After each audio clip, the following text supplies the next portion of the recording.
दोस्तों नमस्कार, आप लोग देख रहे हैं रोहतास की आवाज़। मैं आपका दोस्त अमित। चिराग पासवान ने साफ-साफ बोल दिया है कि दलित समाज को जो भी बाँटना चाहता है, हम उनके खिलाफ हैं। वो एनडीए पार्टी हो या इंडिया अलायंस के पार्टी हो, कोई भी पार्टी जब दलित समाज के वर्गीकरण को लेकर आवाज़ उठाएगी और कोई भी पार्टी दलित समाज के आरक्षण छीनना चाहेगी, तो हम उनके खिलाफ खड़ा होंगे और उनके खिलाफ मोर्चा खोलेंगे। और इसी बात से फिर से बिहार में राजनीति गर्म हो गई है और ये कयास लगाए जा रहे हैं कि चिराग पासवान अब बीजेपी में रहने वाले नहीं हैं, क्योंकि सेंट्रल सरकार के खिलाफ चिराग पासवान जिस तरह से मुखर होकर बोल रहे हैं, कोई भी उतना ज़्यादा विपक्ष भी नहीं बोल रहा है जितना चिराग पासवान सेंट्रल सरकार के खिलाफ बोल रहे हैं और सेंट्रल सरकार की एक एक फैसले की धज्जियां उड़ा रहे हैं और उनके अगेंस्ट जाके खड़ा हो जा रहे हैं।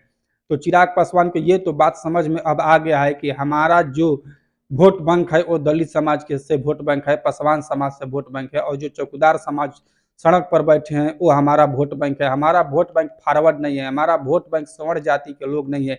इसी की वजह से चिराग पासवान की आंखें खुल गई है और चिराग पासवान फिर से मोर्चा खोल लिए हैं। और चिराग पासवान का ये कहना है कि हम किसी भी हर हाल में आरक्षण को खत्म नहीं होने देंगे, नहीं आरक्षण का वर्गीकरण करने देंगे। और कोई भी ऐसा माँ का लाल नहीं है जो हमारे संविधान में हमारे आरक्षण को खत्म कर देगा।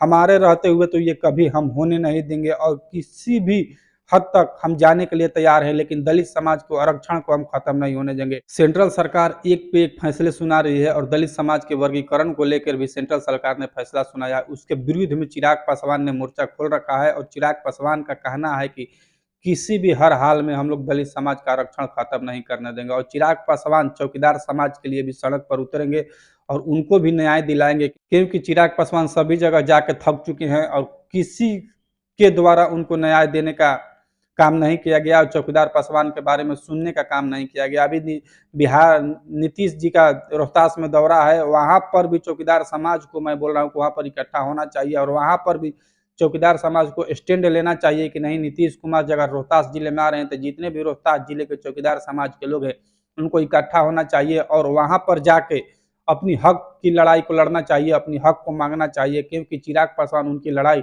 लड़ रहे हैं, अंदर अंदर ही भले ही लड़ रहे हैं, लेकिन चिराग पासवान उनकी लड़ाई को लड़ रहे हैं। और चिराग पासवान ने ये साफ बोल दिया है कि जब तक हम रहेंगे तब तक आरक्षण खत्म नहीं होने देंगे और नहीं हम किसी समाज और पिछड़ा दलित समाज की वर्गीकरण होने देंगे। लेकिन आप लोग की राय क्या है? क्या चिराग पासवान ने स्टैंड जो लिया है सेंट्रल सरकार के खिलाफ, क्या चिराग पासवान सही स्टैंड लिए हैं?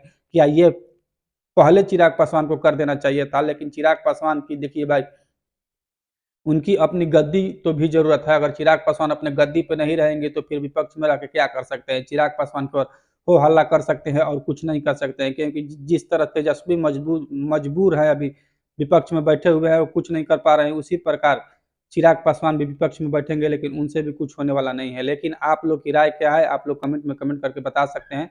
आप लोग देख रहे थे रोहतास की आवाज़, मैं आपका दोस्त अमित। आप लोग से मिलता हूँ एक और नए वीडियो में, तब तक दीजिए इजाज़त। जय हिंद, जय बिहार।